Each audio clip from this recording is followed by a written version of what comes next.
और इस बड़ी खबर पर हमारे साथ पूरा पैनल मौजूद है। हमारे सहयोगी विशाल पांडे हमारे साथ न्यूज रूम से जुड़ रहे हैं। साथ ही साथ राजीव जेटली जी हैं, प्रवक्ता हैं बीजेपी के, अंश वत्स जी हैं, प्रवक्ता हैं कांग्रेस के, अनुज गुप्ता है, ट्रेड एक्सपर्ट हैं। सबसे पहले आपके पास आऊंगा विशाल, अगर इस पूरे मसौदे की बात की जाए तो इस मसौदे के आने के बाद काफी जो चिंताएं थी वो अब छट गई हैं, खत्म हो गई हैं।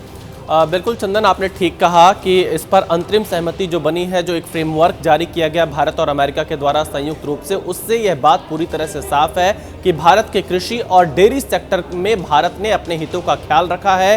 खासतौर पर जो प्रमुख फसलें हैं उसमें उसे इस डील से बाहर रखा गया है, जिसकी तस्वीर हम लगातार दिखा रहे हैं। डेयरी सेक्टर को दूध, दही, छाछ, पनीर ऐसे आइटम्स को इस डील से बाहर रखा गया है, जिसको लेकर लगातार सवाल उठाए जा रहे थे। यानी इस फ्रेमवर्क के आने के बाद यह साफ हो गया है कि कृषि और डेयरी के सेक्टर को बाहर रखा गया है इस डील से। कुछ ऐसी चीजें, क्योंकि ड्राई फ्रूट्स की अगर हम बात करें तो आज भी हम अमेरिका से बड़ी तादाद में ड्राई फ्रूट्स को आयात करते हैं, लेकिन इसके साथ ही साथ जो एक दूसरी राहत की बात भारतीय बाजार के लिए है, लगभग $30 ट्रिलियन का निर्यात भारतीय बाजार के जो निर्यातक हैं उनके लिए खुलेगा। और इसके साथ ही साथ कई ऐसे टेक्सटाइल के क्षेत्र हैं जिनको इस डील से फायदा मिलने वाला है, चमड़ा उद्योग को इस डील से फायदा मिलने वाला है। तो एक ये कहा जा सकता है कि ये डील बहुत जरूरी थी। 18% टैरिफ पर सहमति बनी है। कृषि और डेयरी सेक्टर में भारतीय हितों का ख्याल रखा गया है। दोनों देशों के बीच में जो आशंका जताई जा रही थी, विशाल, जो आशंकाएं जताई जा रही थी वो कहीं ना कहीं निर्मूल साबित हुई हैं। अनुज गुप्ता जी हमारे साथ हैं, ट्रेड एक्सपर्ट हैं।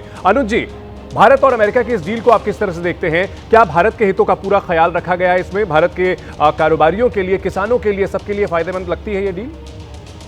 जी, ये मोदी सरकार के ट्रैक रिकॉर्ड को ही दिखाता है कि जो भी डील्स हुई हैं अभी तक, चाहे वो EU के साथ डील हो, चाहे न्यूजीलैंड के साथ डील हो, उन सब डील्स में एग्रीकल्चर को प्रोटेक्ट किया गया है।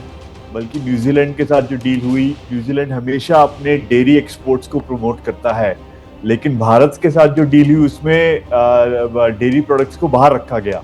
तो यही चीज US के डील में भी दिखती है कि किसानों के हितों को बिल्कुल बचाया गया है।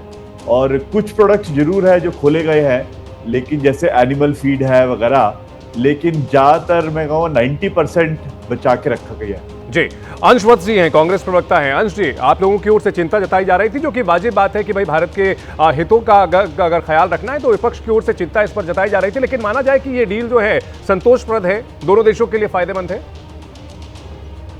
देखिए, सच्चाई क्या है कि अगर आप देखेंगे 30 जुलाई 2025 को और 31 जुलाई 2025 को राहुल गांधी जी ने कहा था संसद में कि जब मोदी जी है वो इसी ट्रेड डील को स्वीकार करेंगे, जिससे ट्रेड डील की धमकी बार बार जो है ट्रंप देने का काम कर रहा था, और वही हमने देखा है। अभी जो ये जॉइंट स्टेटमेंट आई है, इस जॉइंट स्टेटमेंट से पूरी तरीके से ये साबित हो चुका है कि कैसे ये जो डील है नरेंद्र मोदी जी ने सरेंडर कर दिया अमेरिका के सामने, ट्रंप के सामने सरेंडर कर दिया है। ये बात पूरी तरीके से साबित हो चुकी है। आपने यहाँ पे कहा कि ये दोनों देशों के लिए विन विन सिचुएशन है। मैं पूछना चाहता हूँ ये कैसे हो सकता है? अगर आपको याद होगा, अटल जी के समय पे भारत के जो प्रोडक्ट्स थे उसमें कितना परसेंट टैरिफ था? 3.31%। जब मनमोहन जी की सरकार थी उस समय पे घट के कितना हो गया? 2.93%। और अब मोदी जी के समय पे कभी 50% चला जाता है, कभी 18% चला जाता है। तो भारत के जो एक्सपोर्ट्स है उनके लिए, जो पूरे जो हमारे फार्मर्स है, हमारे जो बिजनेसमैन, उनके लिए क्या ये विन विन सिचुएशन में? ये सवाल भारतीय जनता पार्टी से पूछना चाहता हूँ। राजीव जेटली जवाब दीजिए। चाहता हूँ कि हम लोग जो है जब एक्सपोर्ट कर रहे हैं तो वो 0% टैरिफ पे कर रहे हैं, लेकिन इंपोर्ट कर रहे हैं वो 18% टैरिफ पे कर रहे हैं। ट्रंप ने यहाँ पे बार बार कहा कि भैया $500 बिलियन का जो है आप लोगों को इंपोर्ट करना पड़ेगा। तो आप ये जो मेक इन इंडिया का जो शेयर यहाँ पे दहाड़ने की बात कर रहे थे वो कहाँ गया? राजीव जेटली जी जवाब दीजिए। 5 साल में 60,000 जो बंद हुए, उसका आपने क्या जवाब दिया? इसका चीज का जवाब दीजिए। चलिए अंश जी, आपने अपनी बात रख ली, राजीव जी जवाब दीजिए। भाई अभी भी बहुत सारे ऐसे मुद्दे हैं जिसको लेकर के विपक्ष जो है संतुष्ट नहीं है। नहीं, मुद्दे बहुत सारे नहीं है। मुद्दा केवल एक ही है, राहुल गांधी जी की पॉलिटिक्स को कैसे प्रोपेल किया जाए, कैसे वो सर्वाइव कर पाए। क्योंकि इतने देखिए 5-5, 6-6 लाख रुपया प्रति मिनट हमारा जो है संसद का, वो इस देश की गाड़ी, जो जनता की गाड़ी कमाई है, वो संसद में लगता है जब हमारा सेशन चलता है। और राहुल गांधी जी ने पूरे देश का पैसा अपने राजनीतिक सर्वाइवल के लिए पार्लियामेंट के बाहर बैठ करके खर्च करवा दिया। पार्लियामेंट के अंदर बैठ करके कोई डिबेट नहीं करनी चाहिए, पार्लियामेंट के अंदर बैठ करके देश के प्रधानमंत्री को नहीं सुनना चाहा। इसीलिए अभी तो इनके पास कोई जानकारी भी नहीं है डील के बारे में।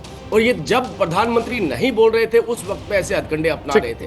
कभी सिखों को गाली निकाल रहे थे, कभी पार्लियामेंट को गाली निकाल रहे थे, कभी देश की कॉन्स्टिट्यूशन को गाली निकालते। लेकिन मुद्दे की बात यहाँ पर यह है, देखिए ये वैश्विक रूप से अगर आप देखें तो दुनिया के समीकरण बदल रहे हैं, काम करने के तरीके बदल रहे हैं। आर्टिफिशियल इंटेलिजेंस का जमाना है, डेटा सेंटर्स का जमाना है, हमें बहुत जरूरत है कि हमें टेक्नोलॉजी में हमें बहुत जरूरत है। राजीव जी, सवाल जो है उठाया जाता है विपक्ष की ओर से कि भाई पहले जो है इतना कम रहता था, अब अमेरिका की ओर से कहा जा रहा है कि हम लोग उनके उत्पादों पर 0 टैरिफ करेंगे लेकिन वो हम पर 18% लगाते रहेंगे।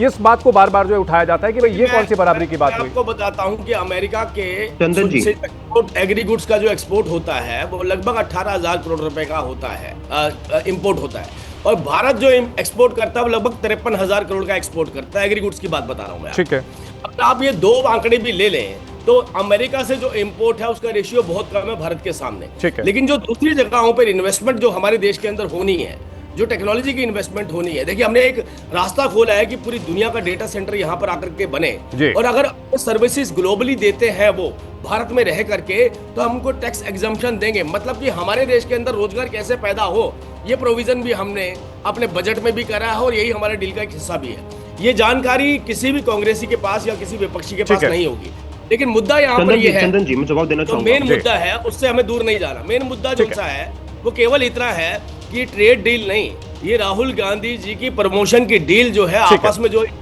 यूपीए के अलायंस है उन्होंने करने की कोशिश करी, और वो डील जो सी है वो कहीं ना कहीं नजर आ रही है।